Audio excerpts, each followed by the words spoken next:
तो दया परमात्मा की। तो 8 सितंबर को चाहे आप सतगुरु प्रगट दिवस कह लीजिए, चाहे उसको कबीर प्रगट दिवस कह लीजिए, बात एक ही है। ये तो खाली सोच का फर्क है। तो पुण्यात्माओं, अब हो क्या रहा है कि सतलोक आश्रम मैनेजमेंट हरियाणा भी अपनी पिछले वर्ष की जो करनी थी, कौन सी करनी, इन्होंने जो 8 सितंबर को सतगुरु रामपाल जी महाराज जी का जन्म दिवस मनाया था, सरेआम इन्होंने पीले पर्चे संगत में डाले थे, ऑडियो संगत में डाली थी, और बाकायदा इन्होंने 8 सितंबर के दिन 2 या 3 घंटे का एक सत्संग भी चलाया था साधना टीवी चैनल पे, दिन के 9 से 12 बजे तक, और सभी भगत भाई बहनों से उस अविनाशी परमात्मा का जन्मदिन मनवाया था, जन्म दिवस मनवाया था। तो 1 साल होने को आ रहा है। बहुत सारी बातें हुई संगत में, सत्सेवकों से परमात्मा ने बहुत सारे सबूत और प्रमाण डलवाए, जिनसे यह साबित हो गया कि सतगुरु अविनाशी है, वो स्वयंभू है, वो प्रकट होता है। और सतगुरु का जन्म दिवस मनाने वाला अंत में कुत्ते की योनि में जाता है। ढेरों प्रमाण देखने के बाद इस 1 साल के दौरान अब इन लोगों को अंदर ही अंदर शर्म महसूस हो रही है। अब ये सोच रहे हैं कि यारो तुम तो ना घर के रहे ना घाट के, अब क्या करें, क्योंकि यहां तो परमात्मा के सत्संगों से ही सत्सेवकों ने साबित कर दिया संगत में, सैकड़ों की संख्या में 2-2, 3-3 घंटे की वीडियो डाल के कि भैया संत रामपाल जी महाराज जी खुद कबीर परमात्मा है, और 8 सितंबर को ये परमात्मा काल भगवान से आंख मिचोली खेलते हुए और आप और हम सभी पिछली पीढ़ी के शिक्षित जीवों से ज्ञान आधार से अपनी पहचान करवाने के लिए इस तरह से एक परिवार में आने की इन्होंने लीला की है। एक माता पिता अपने पास में रखने की इन्होंने एक लीला की है, एक दासी और बच्चे अपने पास में रखने की एक लीला की है। बाकी ये तो वही परमात्मा है जो 650 साल पहले कहा करता था कि मात पिता कछु ना मेरे घर दासी, और जुल्हे का सुत आण कहाया लोग करे मेरी हांसी। ये वही कबीर परमात्मा है। सिर्फ आंखों का धोखा है उन लोगों के लिए जो इस तत्व ज्ञान आधार से सतगुरु को पहचान नहीं रहे हैं। तो अब इनको शर्म आने लग गई, बेचारे शर्मिंदा हो गए, क्योंकि बहुत सारे लोगों ने देखा देखी में, जल्दबाजी में इनके कहने पे 8 सितंबर को सतगुरु का जन्मदिन तो मना लिया, लेकिन उसके बाद से उनकी आत्मा को चैन बिल्कुल भी नहीं, शांति बिल्कुल भी नहीं। हमेशा 1 साल से वो यही सोचते आ रहे हैं, हे परमात्मा दोबारा कब से 8 सितंबर आवे, और कब से हमने जो इन कुकर्मियों के बहकाव में आके उस अविनाशी परमात्मा का जन्मदिन मनाने की महागलती की थी, कब हम गुरुदेव से माफी मांग के पुनः 8 सितंबर को उनका प्रकट दिवस मना के अपनी उस भूल को सुधारें और परमात्मा हमें क्षमा करे। तो जाहिर सी बात है वो सभी आत्माएं अब 8 सितंबर को सतगुरु प्रकट दिवस ही मनाएंगी, या यूं कह लीजिए कि 8 सितंबर को कबीर प्रकट दिवस ही मनाएंगी, क्योंकि उनको तो इंतजार है इस दिन का। भले ही वो सामने आके स्पष्ट रूप से नहीं कह रही हैं किसी भी कारण से, लेकिन अंदर ही अंदर ये चिंता उनको घुन की तरह खाए जा रही थी। और अब मात्र 28-29 दिन बचे हुए हैं। उन आत्माओं को बड़ी खुशी है कि अब की बार तो कम से कम इस सतलोक आश्रम मैनेजमेंट हरियाणा वालों के बहकाव में आके हम ऐसा कुकर्म करने से बचेंगे। और जैसा कि सत्सेवकों ने यह प्रमाणित किया है और ये शाश्वत सत्य भी है कि वो परमात्मा स्वयं ही सतलोक से चल के आता है, वो परमात्मा स्वयं ही एक भगत की भूमिका करता है, स्वयं ही परमात्मा सतगुरु की भूमिका करता है, तत्वदर्शी संत की भूमिका करता है, और अपने द्वारा रची गई सृष्टि को वो कबीर परमेश्वर स्वयं ही भिन्न भिन्न रूपों में आके यहाँ पे प्रचारित करता है, लोगों को समझाता है। क्योंकि वैसे भी परमात्मा सृष्टि रचना में कहते हैं कि समर्थ का काम उसी को साजे और करे तो डूंडा बाजे। डूंडा यानी मूर्ख बाजे। समर्थ का काम कोई जीव नहीं कर सकता है, 21 ब्रह्मांड का स्वामी नहीं कर सकता। आप और हम जैसे 2 कौड़ी के जीवों की तो औकात क्या है। लेकिन इतनी सी राहत वो परमात्मा अपने बच्चों के अच्छे कर्म बनाने के लिए जरूर दे देता है, सेवा के रूप में, कि करे करावे साइया मन में लहर उठाव, दादू सिर दर जीव के आप बगल हो जाए। दादू जी ने कहा था कि वो परमात्मा अपने भगत के, अपने बच्चों के शुभ कर्म बनवाने के लिए और अपनी रजा से, अपनी तरफ से प्रेरणा करके उनसे कुछ ऐसे अच्छे और शुभ कर्म करवा देता है जिससे उन पुण्यात्माओं के अच्छे कर्म बनते हैं। तो पुण्यात्माओं, काफ़ी संख्या में भगत भाई बहन जुड़ रहे हैं दया परमेश्वर की। तो अब हम शुरू करते हैं आज का लाइव साधु संगति का ये प्रोग्राम। और शुरुआत हमारी यहीं से है कि अब इनको शर्म आने लग गई है बहुत बुरी तरीके से।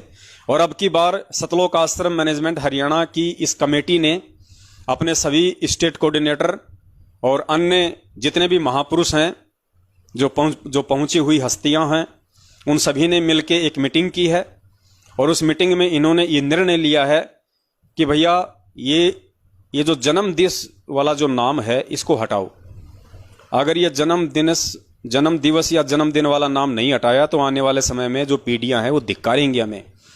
और हम तो चलो मर जाएंगे, शरीर छोड़ जाएंगे, लेकिन हमारे जो बच्चे होंगे उनको लोग बोलने नहीं देंगे कि देख तेरे दादा के कुक्रम, देख तेरे बाप के कुक्रम, इतने साल तक गुरुजी के शरण में रहा और उन्हें समझ नहीं पाया, जन्मदिन मना दिया भगवान का। तो अब इनको शर्म आने लग गई है। और अब की बार ये 8 सितंबर को जो पोस्टर बनाएंगे, संगत में जो प्रचारित करेंगे, वीडियो बनाएंगे, पंपलेट बनाएंगे, तो इन्होंने डिसीजन लिया है कि भैया अगर बची खुची अगर इज्जत रखनी है तो अब की बार जन्मदिन या जन्म दिवस की जगह सतगुरु अवतरण दिवस रखो। प्रकट दिवस तो हम नहीं मनाएंगे क्योंकि हम काल के एजेंट हैं, हम उनको प्रकट हुआ तो नहीं मानेंगे, लेकिन हम उनका अवतरण दिवस मनाएंगे। अवतरण दिवस तो पुण्यात्माओं, थोड़ा सा हम इस अवतरण दिवस पे भी इनकी धोती सी धोएंगे ताकि अगली बार ये अवतरण दिवस को भी छोड़ के प्रकट दिवस पे ही आ जाएं। तो पुण्यात्माओं, अब मेरा इन तमाम सतलोक आश्रम मैनेजमेंट हरियाणा वालों से एक छोटा सा सवाल है, और मैं उम्मीद करूंगा कि इनका कोई भी जो गणमान्य महापुरुष है वो इस लाइव साध संगति के वीडियो के बाद जरूर मेरे इस सवाल का जवाब देगा जो मैं सार्वजनिक तौर पे इनसे पूछ रहा हूं। पिछली बार भी इन्होंने थोड़े बहुत पोस्टर बनाए थे जिनमें लिखा था इन्होंने अवतरण दिवस, अवतरण दिवस। अब पुण्यात्माओं, अवतरण दिवस क्या होता है? अवतरण दिवस कह लीजिए या फिर अवतार कह लीजिए, बात एक ही है। तो गुरुजी ने हमें जो अवतार की जो परिभाषा बताई है वो परिभाषा ये बताई कि ऊपर के लोकों से जो आत्माएं आती हैं उनको कहते हैं अवतार। ऊपर के लोकों से, जैसे विष्णु लोक से श्री राम जी आए त्रेता युग में, तो हम सबको पता है कि श्री राम जी को श्री विष्णु जी का अवतार कहा जाता है। त्रेता युग में उनका अवतरण हुआ था, यानी वो अवतार रूप में आए थे। द्वापर युग में श्री कृष्ण जी उसी विष्णु भगवान के अवतार थे। तो सबको पता है कि श्री कृष्ण जी विष्णु भगवान के अवतार थे, उनको अवतरण कह लीजिए कि वो ऊपर के लोकों से नीचे के लोक में आए।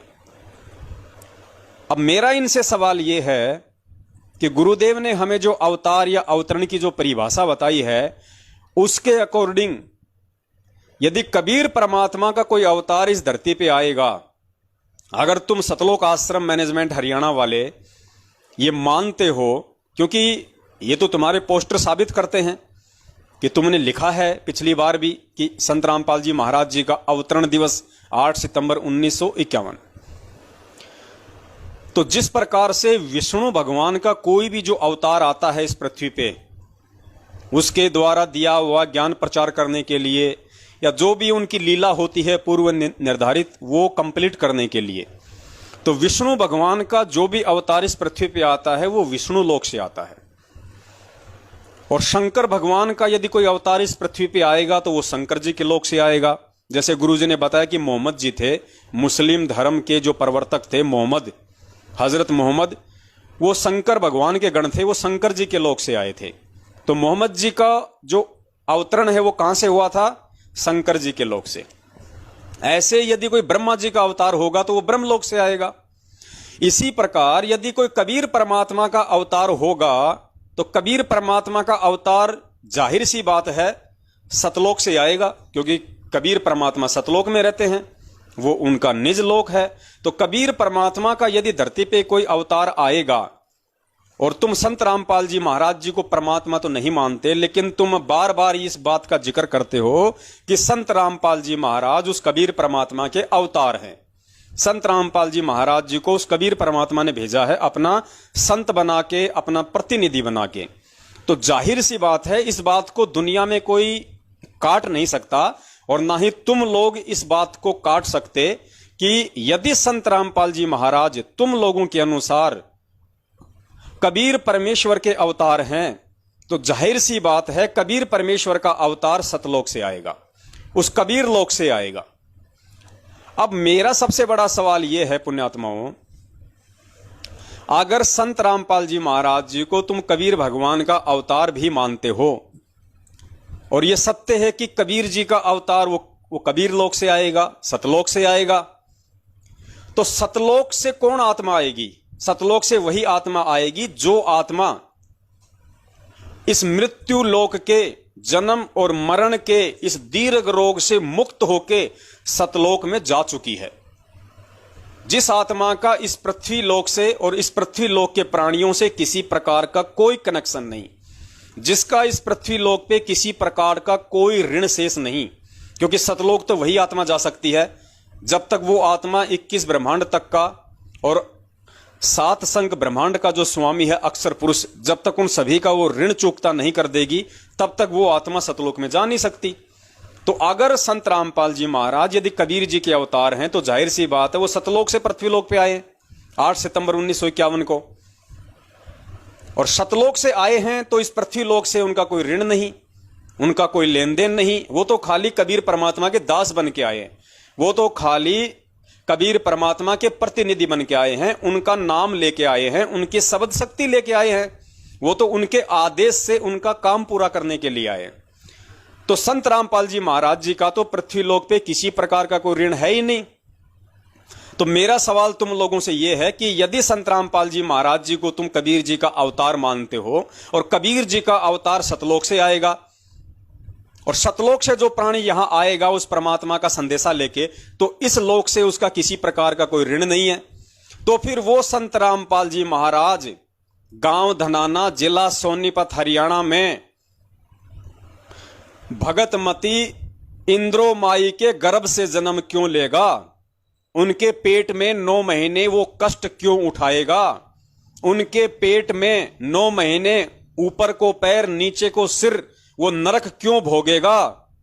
क्योंकि सतलोक से जो आत्मा आएगी उस आत्मा का इस पृथ्वी लोक पे कोई ऋण नहीं होता है। तो इंद्रो माई से संत रामपाल जी महाराज जी का ऐसा कौन सा ऋण था, ऐसा कौन सा वो कर्जा शेष रह गया था जो संत रामपाल जी महाराज जी उस ऋण को चुकाने के लिए, उस कर्जे को चुकाने के लिए इंद्रो माई के गर्भ में आएंगे और 9 महीने वो कष्ट उठाएंगे। क्योंकि सतलोक से जो आत्मा आएगी यदि उस परमात्मा का प्रतिनिधि भी बनके, उस परमात्मा के अवतार रूप में यदि कोई आत्मा भी आएगी, तो पुण्यात्माओं फिर हमें यह जवाब दे दो कि उस आत्मा का इंद्रो माई से क्या ऋण था, क्या संबंध था? वो मुक्त हो चुकी आत्मा खाली अपने परमेश्वर का आदेश लेके इस लोक पे आएगी, तो उसका इंद्रो माई से क्या संबंध था? कौन सा ऋण बाकी था, कौन सा वो कर्जा बाकी था? और यदि कोई कर्जा बाकी था तो संत रामपाल जी महाराज जी की आत्मा फिर मुक्त कैसे हो गई? तो पुण्यात्माओं, ये सतलोक आश्रम मैनेजमेंट वाले हर पॉइंट पे फेल हैं। ये भी साबित नहीं कर सकते कि संत रामपाल जी महाराज कबीर जी के अवतार हैं। अगर अवतार हैं तो साबित करो इंद्रो माई के गर्भ में क्यों आएगा अवतार? अवतार इंद्रो माई के गर्भ में क्यों आएगा?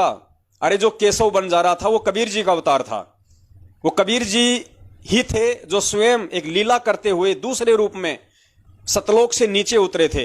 तो क्या वो केशव बंजारा किसी मां के गर्भ से जन्म लेके आया था उस समय? केशव बंजारा क्या किसी मां के गर्भ से जन्म लेके आया था काशी में भंडारा करने के लिए? और वो जो 9 लाख जो आत्माएं थी, जो परमात्मा कहते हैं ना कि 9 लाख बोडी भरी विशंबर दिया कबीर भंडारा, गुरुजी ने क्या बताया कि कबीर परमेश्वर ने अपना दूसरा रूप बनाया केशव बंजारे का, तुरंत वो सतलोक में पहुंचे, वहां से 9 लाख आत्माओं को बैल बनाया, क्योंकि उस समय इस पृथ्वी लोक पे ट्रांसपोर्ट का साधन केवल बैल था। अगर उस समय ट्रक होते तो परमात्मा उनको बैल नहीं बनाते, परमात्मा तुरंत ट्रक बना लेते अपने आप ही अपने शब्द से और सामान लाद के वापस ले आते। तो उस समय ट्रांसपोर्टेशन का कोई साधन था नहीं, केवल बैलगाड़ियों से या बैलों से होता था। तो परमेश्वर ने उन सतलोक वाली आत्माओं को बैल बनाया। ये परमेश्वर के गुणों में है, ये परमेश्वर के पास में पावर है, शब्द शक्ति है। वो चाहे तो आत्मा का पत्थर बना दे, चाहे तो बैल बना दे, बैल से वापस परमेश्वर उसको सतलोक में बैठा दे। तो गुरुजी ने क्या कहा कि वो 9 लाख आत्माएं सतलोक से परमात्मा लेके आए थे, वो बैल बन के आई थी।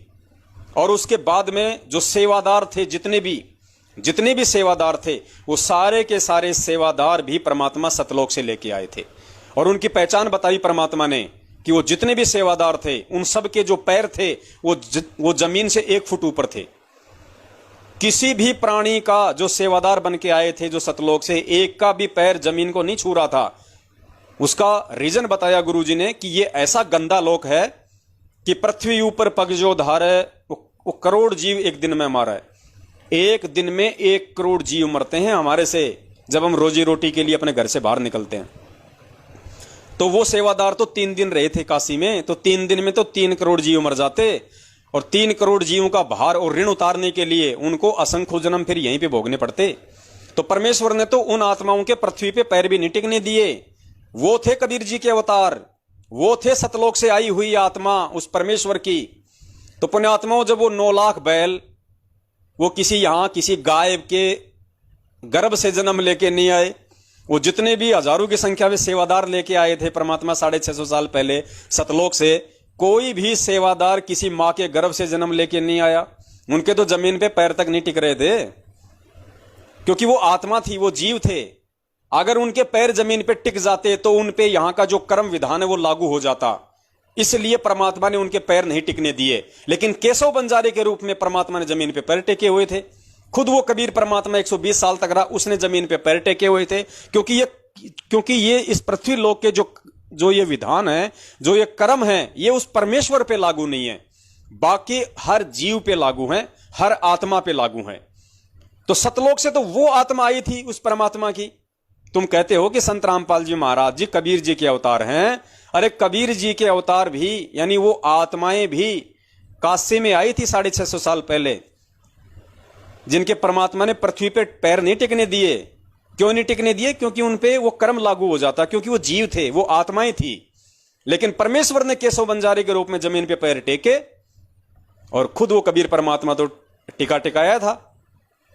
तो भाई, यदि संत रामपाल जी महाराज जी कोई आत्मा होती उस कबीर परमात्मा की भेजी हुई, तो अब आप समझ सकते हो कि आत्मा इस पृथ्वी लोक पे उस परमात्मा का काम नहीं कर सकती। आत्मा तो खुद यहां पे ऋण संबंधों में बन जाएगी, काल भगवान उसको जकड़ लेगा।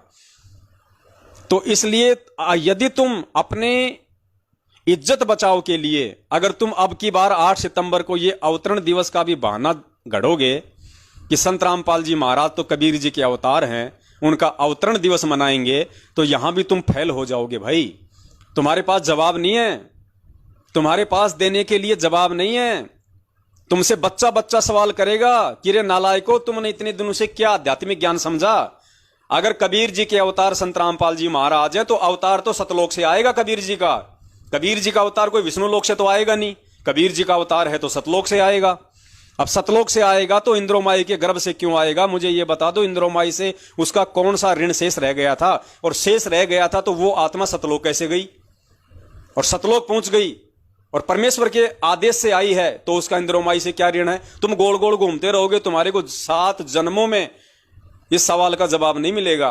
क्योंकि इस सवाल का जवाब यदि किसी को लेना है तो उसने संत रामपाल जी महाराज जी को ही परमात्मा मानना पड़ेगा, संत रामपाल जी महाराज जी को ही कबीर परमेश्वर मानना पड़ेगा, और संत रामपाल जी महाराज जी को ही 8 सितंबर 1951 के दिन गांव धनाना, जिला सोनीपत, हरियाणा में भगत नंदराम जाट और इंद्रोमाई के पेट से नहीं, उनके गर्भ से नहीं, एक लीलामय रूप में परमेश्वर ने प्रकट होके, और परमेश्वर ने यह दिखलाया कि भगवान समर्थ है, वो किसी भी विधि से आ सकता है। जैसे 300 वर्ष पहले ठीक इसी प्रोसीजर से, माता पिता वाली प्रोसीजर से, एक जाट परिवार से, एक किसान परिवार से, एक शादी वाली प्रोसीजर से, वो कबीर परमेश्वर गरीबदास जी महाराज जी के रूप में आया। और पुण्यात्माओं, ये गरीबदास जी महाराज जी के रूप में जो परमात्मा आए थे, ये सिर्फ और सिर्फ आज आप और हमें ये दृढ़ता देने के लिए, आप और हमें ये विश्वास दिलाने के लिए कि परमात्मा जब चाहे जिस रूप में, जिस लीलामय तरीके से प्रकट हो सकता है। वो समर्थ है, वो कुछ भी कर सकता है, लेकिन उसके प्रकट होने की लीला को केवल उसके अपने जो हीरे मोती लाल हैं वही समझ पाएंगे, जिनके लिए वो परमात्मा इस पृथ्वी लोक पे आता है। तो पुण्यात्माओं, अब की बार जो ये नया नाटक शुरू करेंगे अवतरण दिवस वाला, तो आप लोग सवाल पे सवाल करना इनके कोऑर्डिनेटरों से, नामदान संचालकों से और स्वयं इन लोगों से कि भैया साबित करो कि संत रामपाल जी महाराज कबीर जी के अवतार हैं। पहली बात तो ये कि उस कबीर जी ने आज से पहले कौन सा अवतार भेजा, उसका नाम बता दो। अगर कभी भी परमात्मा ने अपना कोई अवतार भेजा हो तो आज से पहले, अगर नहीं भेजा है तो आज क्यों भेजेंगे परमात्मा? और आज अगर संत रामपाल जी महाराज जी को भेजा है तो भाई वो मां के गर्भ में क्यों आएगा? और मां के गर्भ में आया है तो वो तो जेर में लिपटा हुआ है, वो तो गंदगी में लिपट के आया हुआ है। और जो मां के गर्भ से आया है वो ऋण संबंधी होता है, वो कर्जदार होता है, जो खुद 9 महीने मां के पेट में नरक भोग रहा हो, जो जेर रूपी उस गंदगी में लिपट के आया हो, जो आप और हमारी तरह एक मानुस हो, वो हमें क्या पार करेगा? हमें कहां से पार करेगा? तो इनसे सवाल करो पुण्यात्माओं, अगर इनकी आंखें खुल जाएं तो इनका अवतरण दिवस मनाना भी फैल। लेकिन क्या करें, बेचारे शर्म के मारे मनाएंगे, इनके पास कोई चारा नहीं है। देखो, पिछली बार मनाया जन्मदिन, अब की बार मनाया अवतरण दिन, और देख लेना अगली बार मनाएंगे ये प्रकट दिन, क्योंकि इनके पास कोई जगह नहीं रहेगी अपना मुंह छुपाने के लिए। अगली बार तो इतनी दया कर देंगे परमात्मा, संगत पूरी उल्ट जाएगी। क्योंकि अभी काफी संख्या में लोग आत्मिक रूप से हम सत्सेवकों के साथ हो चुके हैं, परमेश्वर के ज्ञान आधार से विचार करने लगे हैं। थोड़ी सी हिम्मत वो आत्मा नहीं कर पा रही है, क्योंकि मेरे पास तो फोन आते हैं, लोगों के रिएक्शन आते हैं। दास को अच्छे से पता है, पूरे के पूरे जो ग्रुप है वो तैयार बैठे हैं। जयपुर का दास आपको बता देता है, जयपुर में जितने भी भगत हैं 90% भगत मैनेजमेंट के खिलाफ हैं, क्योंकि मैं जयपुर से हूं, राजस्थान से हूं। तो 90% जो भगत हैं जो जयपुर से, वो मैनेजमेंट के खिलाफ हैं। सिर्फ थोड़ा बहुत उनको भय पता नहीं वो किस चीज का है, किस चीज का उनको वो डर सता रहा है। बाकी उनसे मेरी बातचीत होती रहती है, परमेश्वर की उन पे दया है, वो ज्ञान को समझने लगे हैं, गुरु जी को परमात्मा भी मानने लगे हैं। और वो आत्माएं पता नहीं कौन से दिन का इंतजार कर रही हैं। बाकी उन्होंने आर्थिक रूप से मैनेजमेंट का साथ देना बिल्कुल बंद कर दिया है। थोड़ा बहुत शारीरिक रूप से इनकी पुस्तक सेवाओं में वो लगे हुए हैं। धीरे धीरे परमात्मा दया करेंगे, वो सद्बुद्धि भी उनको देंगे, उनको वो भी समझ आएगी। तो अब हम आगे बढ़ते हैं पुण्यात्माओं, क्योंकि 8 सितंबर आ रहा है और उससे पहले हम सभी भाई बहनों ने साध संगति के माध्यम से इतना दृढ़ हो जाना है कि भाई धरती पे यदि कोई भगवान है, कोई परमात्मा है, तो केवल संत रामपाल जी महाराज हैं, केवल मेरा सतगुरु है। उनके अलावा और कोई भगवान नहीं, कोई परमात्मा नहीं। और आपको एक छोटा सा इंटरव्यू दिखाते हैं। एक बहन है कोई छत्तीसगढ़ से, उर्वशी साहू, आपने उनका इंटरव्यू सुना होगा। ये लोग डालते रहते हैं, लेकिन वही बात है ना कि मुंह में राम और बगल में छुरी। कहने को तो सभी संत रामपाल जी महाराज जी को परमात्मा बताते हैं, भगवान बताते हैं, लेकिन मानना नहीं, बस जुबान तक सीमित रखो, दिल में मत उतारना कि वो भगवान है। तो देखिए पुण्यात्माओं, इन्हीं का एक इंटरव्यू जो साधना टीवी पे काफी समय से चला हुआ है, 2016 में इस बहन ने नाम लिया था, छत्तीसगढ़ से है, क्योंकि ये पिछले जन्म की परमेश्वर की अच्छी आत्मा है। और खुद इसके सोपन में सतगुरु रामपाल जी महाराज आए, स्वयं वो परमात्मा आए। क्योंकि देखो, जिसकी जैसी आस्था होगी, जिसकी जैसी श्रद्धा होगी, यदि आप उस दाढ़ी मूंछ वाली फोटो को ही कबीर भगवान मानेंगे, आप ये मानेंगे कि ये फोटो मेरा उद्धार करेगी, ये फोटो ही भगवान है, तो आपको वो परमात्मा फोटो के रूप में ही दर्शन देगा। वो परमात्मा आपको उसी रूप में दर्शन देगा। और यदि आप अपने गुरु को परमात्मा मान लोगे तो फिर वो दाढ़ी मूंछ वाली फोटो आपके सपन में नहीं आएगी। फिर आपके सतगुरु ही आपके समक्ष आएंगे, आपके विचारों में आएंगे, आपके सामने वो प्रकट भी होंगे अगर जरूरत पड़ी तो, और शौपन में भी वो परमात्मा ही आएगा। तो आप सभी भाई बहनों की दृढ़ता के लिए सिर्फ ये इंटरव्यूज बहन का मैं आपको सुनाने जा रहा हूं ताकि हमें ये विश्वास हो कि मैनेजमेंट वाले या कोई भी व्यक्ति जो जुड़ा हुआ है उनसे, वो कहता तो उन्हें परमात्मा है, पूर्ण ब्रह्म परमेश्वर है, लेकिन मानता नहीं है। ये सत्सेवकों पे परमेश्वर की मेहर हुई है जो उनकी करनी और कथनी में कोई अंतर नहीं है। और जब तक इंसान की करनी और कथनी में अंतर रहेगा तब तक परमात्मा कहते हैं वो कुत्ते की योनि में जाएगा कि करनी तज कथनी कथ है, अज्ञानी दिन रात और कुत्ते जो भौंकत फिरे, सुनी सुनाई बात। तो सुनिए इस बहन का इंटरव्यू। जी सत साहिब। क्या नाम है जी आपका? उर्वशी साहू। कहाँ से आए जी आप? ग्राम चीचा, तहसील पाटन, जिला दुर्ग, छत्तीसगढ़ से। क्या आप संत रामपाल जी महाराज जी के अनुयायी है? हाँ, सदगुरु रामपाल जी महाराज जी से नाम दीक्षा मैंने 24 अक्टूबर 2016 को लिया। संत रामपाल जी महाराज जी से नाम दीक्षा लेने से पहले आप क्या भक्ति साधना करते थे? सदगुरु रामपाल जी महाराज जी की शरण में आने से पहले मैं कृष्ण को बहुत इष्ट के रूप में मानती थी, उसकी भक्ति करती थी और शनिवार का व्रत भी करती थी। मैंने 3 साल तक 93 शनिवार तक व्रत किया था। हमारे जीवन में इतना दुख आया कि परमात्मा की तलाश करते करते बहुत थक गए। और जैसे कि मैं बचपन से ही 7 साल की उम्र से ही मेरे घर के लोगों को बोलना स्टार्ट कर दी थी कि पूर्ण परमात्मा इस पृथ्वी पर आने वाले हैं और मेरे को अपने मिशन को सहयोग देने के लिए भेजे हुए हैं। वो समाज में व्याप्त बुराइयों को जड़ समेत मिटाएंगे, जैसे कि दहेज प्रथा, नशाखोरी, रिश्वत, ये सब जो है ना उस सब को हटाएंगे और सतयुग जैसा समय स्थापित करने वाले हैं। और ये बहन कह रही है कि नाम दीक्षा लेने से 5-7 साल पहले ही मैं अपने परिवार वालों को ये बात कहा करती थी कि पूर्ण परमेश्वर धरती पे आने वाले हैं। पूर्ण परमेश्वर कौन? कबीर साहिब धरती पे आने वाले हैं और वो सतयुग जैसा समय लेके आएंगे।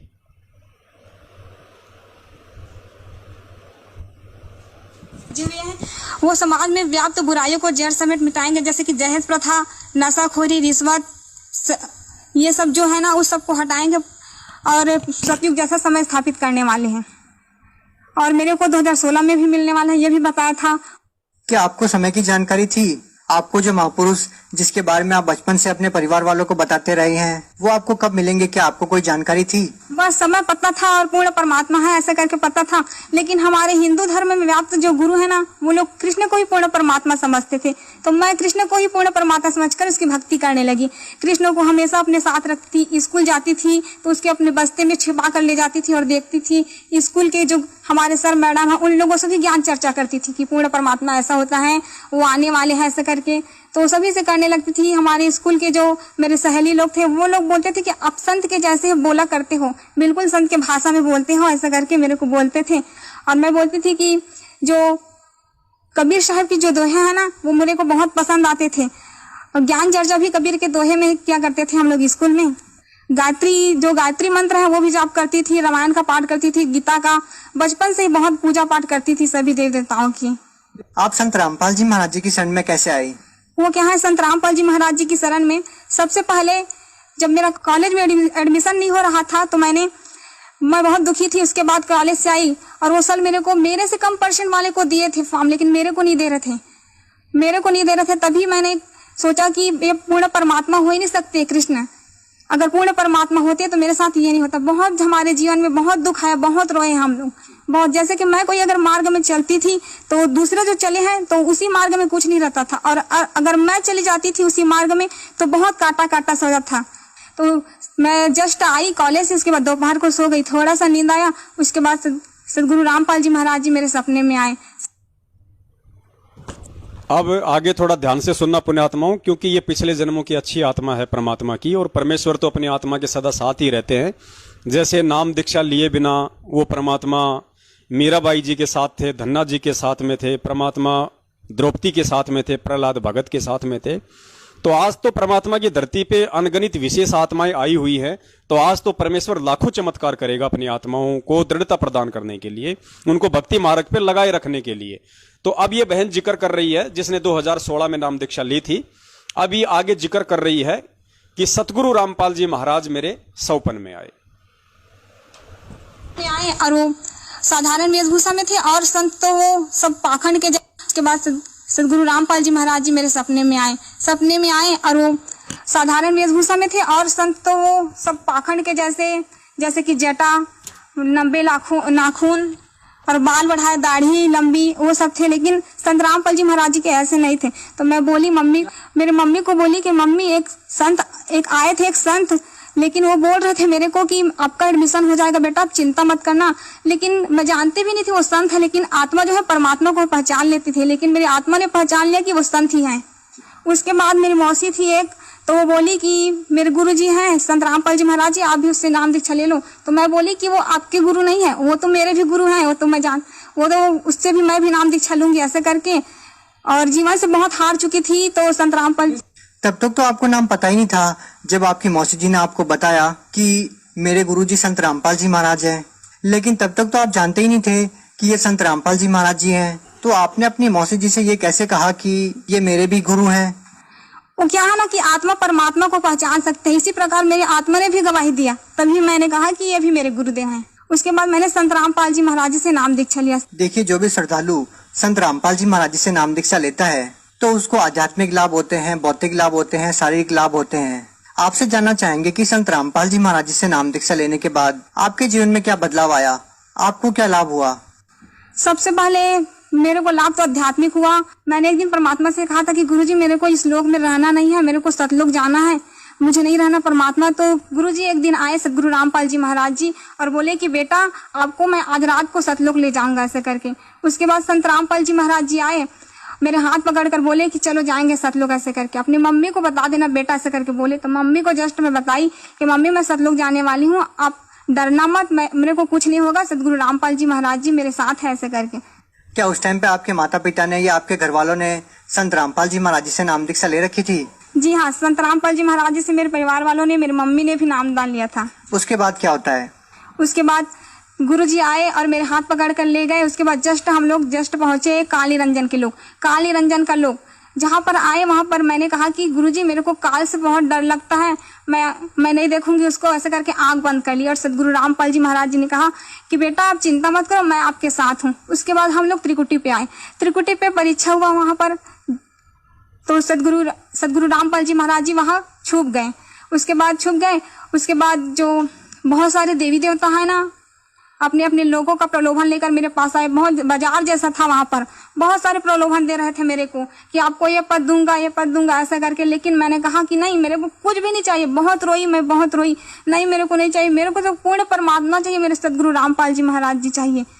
उसके बाद सदगुरु रामपाल जी महाराज जी को मैंने बहुत ढूंढा। उसके बाद एक कोने में सदगुरु रामपाल जी महाराज जी मेरे को दिखे। उसके बाद दौड़ते दौड़ते गई और परमात्मा को रोते रोते गले से लगा ली कि गुरुजी आप मेरे को चाहिए, बस दुनिया की कोई चीज नहीं चाहिए, परमात्मा बस मैं आपको चाहती हूँ और कुछ भी नहीं चाहिए मेरे को। उसके बाद सदगुरु रामपाल जी महाराज जी ने मेरे को उठाकर कहा कि बेटा ऐसा ही तो चाहता हूँ, मैं चाहता हूँ कि हर हंस में ऐसा ही गुण हो। सतलोक जाते समय परमात्मा ने मेरे में पूरा शील, संतोष, विवेक, क्षमा, जो सतलोक जाने का जो गुण होता है ना व्यक्ति में, वही पूरा स्थापित कर दिए थे। उसके बाद सदगुरु रामपाल जी महाराज जी ने कहा कि बेटा कोई बात नहीं, मैं ही कबीर परमात्मा पूर्ण भक्ति में वही पूरा स्थापित कर दिए थे। अब आगे ध्यान से सुनना पुण्यात्माओं, क्योंकि हमने जो निष्कर्ष निकालना है परमेश्वर के सत्संगों का या इन इंटरव्यू का, वो हमने यही निकालना है कि हमारे लायक क्या चीज है जो हमें दृढ़ता दे सकती है, जो हमारे अंदर यह दृढ़ विश्वास पैदा कर सकती है कि धरती पे संत रामपाल जी महाराज ही पूर्ण परमात्मा के रूप में प्रकट हैं। अब इस बहन को संत रामपाल जी महाराज जी जब ऊपर लेके गए और उसके बाद इस बहन से परमात्मा क्या कह रहे हैं, बस इस चीज को आप जी अपने दिलो दिमाग में बैठा लेना। ये साध संगति के माध्यम से परमात्मा इसी तरीके से हमारे विश्वास को दृढ़ करेंगे। और ये सौभाग्य है कि आप और हमने उस परमेश्वर को पहचान लिया उनके आशीर्वाद से, जबकि ना ही तो ये इंटरव्यू देने वाली बहन उनको पहचान पाई है और ना ही वो इंटरव्यू लेने वाला उनको पहचान पाया है। आगे सुनिए कि परमात्मा ने उस बहन से क्या कहा। सदगुरु रामपाल जी महाराज जी ने कहा कि बेटा कोई बात नहीं, मैं ही कबीर परमात्मा पूर्ण परमात्मा सदगुरु रामपाल जी महाराज जी के रूप में आया हूँ बेटा, लेकिन संसार के लोग मुझे नहीं समझ रहे हैं। कोई बात नहीं, इंसान में इतना अहंकार घर कर गया है कि मेरे को समझना ही नहीं चाहता है। मैं ही पूर्ण परमात्मा सदगुरु रामपाल जी महाराज के रूप में आया हूँ, जिसने असंख्य ब्रह्मांड की रचना की है। और मेरे बिना इंसान एक तिनका भी नहीं उठा सकते, लेकिन इतना अहंकार है कि इंसान मुझको समझना ही नहीं चाहता है। लेकिन कोई बात नहीं बेटा, बहुत जल्द सतयुग जैसा समय स्थापित होकर ही रहेगा। मैं चाहूँ तो पल भर में मंत्री सभी की बुद्धि को बदल सकता हूँ, लेकिन मेरा कुछ मिशन है बेटा। और लीला करने परमात्मा ने क्या कहा कि बेटा मैं चाहूं तो पल भर में मंत्री संतरी दुनिया प्रधानमंत्री सबके मैं बुद्धि फेर सकता हूं, मैं समर्थ हूं, सक्षम हूं, लेकिन बेटा मेरा कुछ मिशन है, मेरा एक मिशन है। और पुण्यात्माओं, मिशन आप और हम सत्सेवकों को अच्छे से पता है। उस मिशन पे परमात्मा ने केवल आप और हम सत्सेवकों को ही लगाया हुआ है, और वो मिशन है इस कबीर परमेश्वर के मार्ग में। इतिहास गवाह है, सबसे बड़ा रोड़ा यदि काल किसी को पैदा करता है तो उनके परिवार को पैदा करता है, वंशवाद को पैदा करता है, बेटा बेटी भाई बंधु रिश्तेदार जवाइयों को पैदा करता है। 24 घंटे जो बहुत बड़े भगत बनने की एक्टिंग करते हुए उनके इर्द गिर्द रहते हैं उनको करता है। तो परमेश्वर सतगुरु रामपाल जी महाराज जी का वर्तमान का सबसे बड़ा जो मिशन है वो भक्तों के माध्यम से पुस्तकें बंटवाना नहीं है, वो किसी और तरीके से कोई काम करवाना नहीं है। उनका सबसे बड़ा मिशन है कि मेरी संगत, मेरे ज्ञान को आधार बना के और इन काल प्रेरित मेरे परिवार वालों का, मेरे रिश्तेदारों का कुकर्म देख के और इनसे अति शीघ्र पल्ला झाड़ ले। जितना जल्दी हो सके उतना जल्दी अपना पल्ला इन काल एजेंटों से झाड़ ले और साध संगति से जुड़ जाए, मेरे से जुड़ जाए। परमेश्वर का सबसे बड़ा जो मिशन है केवल यही है, क्योंकि इन लोगों से पीछा छुड़वाए बिना आप परमेश्वर को नहीं पहचान सकते, आप भक्ति मार्ग पे दृढ़ नहीं हो सकते। आप अंदर से खाली खोके रहोगे, आप खोखले रहोगे अंदर से, आपके अंदर भय रहेगा, आपके अंदर एक डर रहेगा। आप कभी भी गुरु को परमात्मा नहीं मान सकते। अगर आपने मान भी लिया तो आप इनके डर से, इनके भय से आप उनका प्रकट दिवस नहीं मना सकते। ज्ञान आधार से आप इनसे सवाल नहीं कर सकते, आपके अंदर भय रहेगा। आप इनके किसी भी उल्टे सीधे आदेश को मानने से मना नहीं कर सकते जब तक आप इन काल प्रेरित लोगों की संगति में रहोगे। सबसे बड़ा जो मिशन है परमात्मा का, और जेल जाने का मुख्य कारण भी यदि परमेश्वर का है तो सबसे बड़ा कारण एक ही है। बाकी तो परमेश्वर एक तीर से अनेकों शिकार करते। जेल जाने के पीछे उनके बहुत सारे उनके रीजन हैं, मकसद हैं, लेकिन सबसे बड़ा जो रीजन है वो है उनकी जो संगत है, उनके जो भगत हैं अभी तक जितने भी उनसे जुड़ चुके हैं 15-20 लाख, उन सब की ज्ञान आधार से आंखें खोलना और उनके अंतःकरण में इस बात को जमाना कि अगर सतलोक जाना है, अगर मुझ सतगुरु की प्राप्ति करनी है तो तुमने ज्ञान को आधार बनाना पड़ेगा और तुमने ज्ञान आधार से मुझे कबीर परमेश्वर के रूप में देखना पड़ेगा।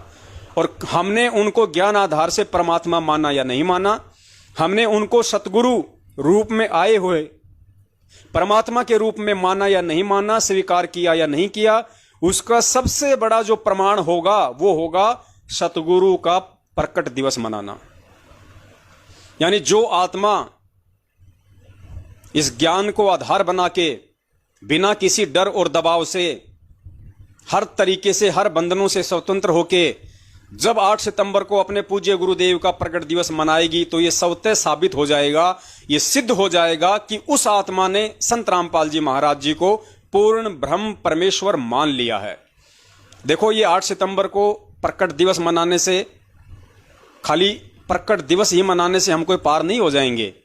ये प्रकट दिवस मनाना तो एक बहाना है उस परमेश्वर के लिए। असल में वो परमेश्वर इसकी आड़ में ये देखना चाहता है कि कितनी आत्माएं मुझे पहचान पाई हैं, क्योंकि प्रकट दिवस मनाने की हिम्मत वही आत्मा करेगी जो आत्मा गुरु को परमात्मा मान चुकी होगी। ये पहचान है। इस कलयुग की पिछली पीढ़ी में गुरु को परमात्मा आपने माना या नहीं माना है, या 650 साल पहले की तरह खाली मुंह में राम और बगल में छुरी वाला काम था कि गुरुजी हम तो आपको परमात्मा ही मानते हैं, हम तो आपको भगवान ही मानते हैं। और मालिक को पता था कि तुम मुझे परमात्मा मानते हो या भगवान मानते हो, और उसकी परमात्मा ने एक छोटी सी परख की थी। हमारी स्थिति से परमात्मा ने हमको ही रूबरू करवा दिया। एक ऐसी लीला की छोटी सी हाथी पे बैठने की, हम सब की हेकड़ी निकल गई।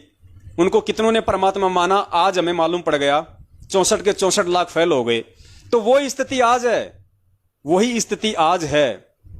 परमेश्वर को तो मालूम है कि लाखों की संगत में से कितनी आत्माएं मुझे परमात्मा के रूप में देख चुकी हैं, जान चुकी हैं, पहचान चुकी हैं, और कितनी आत्माएं हैं जो केवल मुझे एक संत मानती हैं, केवल मुझे अपना गुरु मानती हैं, इससे ज्यादा नहीं मानती हैं, लेकिन दिखावा करती हैं बंदी छोड़ के जयकारे लगाने की, सतगुरु कहने की, बंदी छोड़ सतगुरु रामपाल जी महाराज की जय। और बंदी छोड़ की परिभाषा का उनको मालूम नहीं है कि बंदी छोड़ की डेफिनेशन क्या होती है। तो परमेश्वर ने हमारी स्थिति हमारे सामने रखनी चाहिए, उसके लिए परमेश्वर ने यह लीला की और यह साध संगति का प्रोग्राम चलवाया। और परमेश्वर ने यह कहलवाया कि भैया 8 सितंबर को सतगुरु रामपाल जी महाराज जी धरती पे प्रकट हैं, और जो उनका प्रकट दिवस नहीं मनाएगा वो सतलोक जाने का अधिकारी नहीं है। क्योंकि सतगुरु प्रकट दिवस मनाना इस बात का साक्ष्य है कि आपने अपने सतगुरु को पहचान लिया, आपने अपने सतगुरु को मानुष नहीं बल्कि परमात्मा मान लिया। उसके बाद मैं बहुत जल्द सतयुग जैसा समय स्थापित करूंगा। उसके बाद गुरुजी ना मेरे को सतयुग जैसा समय है उसमें ले गए। तो मैं बोली कि गुरुजी ऐसा ऐसा होगा बेटा, देखो ऐसा करके पूरा भविष्य में ले गए। तो मैं गुरुजी से बोली कि गुरुजी हम लोग जाएंगे वहीं पर, चलो ना रहेंगे ऐसे करके। तो सतगुरु रामपाल जी महाराज जी ने कहा कि बेटा हाँ बहुत जल्द रहने वाले ना, आप चिंता ना करो। तो इंटरव्यू आपने सुना उर्वशी बहन का, छत्तीसगढ़ से हैं। परमेश्वर की दया है इनके ऊपर, लेकिन अब तो ये जाने कि ये सतगुरु को परमात्मा मान पाई है या नहीं मान पाई है। कहने को तो सभी लोग ऐसी बड़ी बड़ी बातें करते हैं। और पुण्यात्माओं सबसे बड़ी बात देखो, जो इंटरव्यू ले रहा है उसका नाम है सिद्धार्थ दास। और ये जो सिद्धार्थ दास है जो आजकल इंटरव्यू लेता है भक्तों के, आपने जो आवाज सुनी है, ये मुकदमा नंबर 428 में भगोड़ा घोषित है। ये भगोड़ा घोषित है, ये अपना टाइम पास कर रहा है। इसको तो एक अच्छा बहाना मिल गया, कभी मध्य प्रदेश घूमने का, कभी छत्तीसगढ़ घूमने का, कभी राजस्थान घूमने का। ये मुकदमा नंबर 428 में भगोड़ा घोषित है और ये अपना टाइम पास कर रहा है। इसको मतलब नहीं है कि कोई संत गुरु रामपाल जी महाराज जी को परमात्मा बता रहा है या जीव बता रहा है, या वो परमात्मा है या नहीं है। इनको तो अपने टाइम पास से मतलब है। इनकी तो बढ़िया रोजी रोटी चल रही है। महीने का 30-40 हजार रुपया आराम से इनको संगत की जो कमाई है, मेहनत की, वो हराम के रूप में इनको मिल जाती है। अच्छा खासा इनका धंधा पानी चल रहा है, इससे ज्यादा इनको कोई मतलब नहीं है। अरे इंसान है, सतगुरु का भगत है, सामने तेरी बहन क्या बोल रही है कि खुद संत रामपाल जी महाराज जी कह रहे हैं कि बेटा मैं ही कबीर परमात्मा हूं, पूर्ण ब्रह्म परमेश्वर हूं, और लोग अहंकार के चलते मुझे पहचान नहीं पा रहे। अब वो अहंकार वाला इशारा परमात्मा कहां कर रहा है? वो अहंकार वाला इशारा परमात्मा मैनेजमेंट की तरफ कर रहा है कि ये अहंकार ग्रस्त मान बढ़ाई के भूखे जीव मुझे पहचान नहीं रहे, जीव में इतना अहंकार समा गया। अरे दुनिया के लिए परमात्मा क्या कहेंगे? जिनको नाम दीक्षा दे दी, जो उनके भगत बन गए, आज उनमें इतनी मान बढ़ाई और अहंकार है, तो दुनिया से हम क्या उम्मीद करें कि दुनिया उनको भगवान मान ले?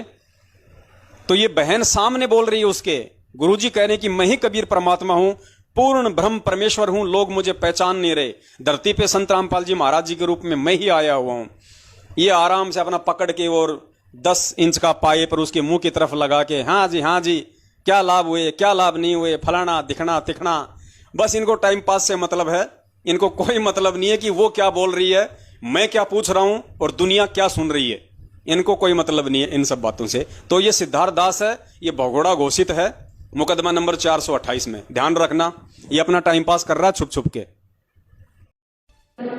मस्तक लाग रही मारे गुरु चरण की दूर, मस्तक मारे गुरु चरण की दूर,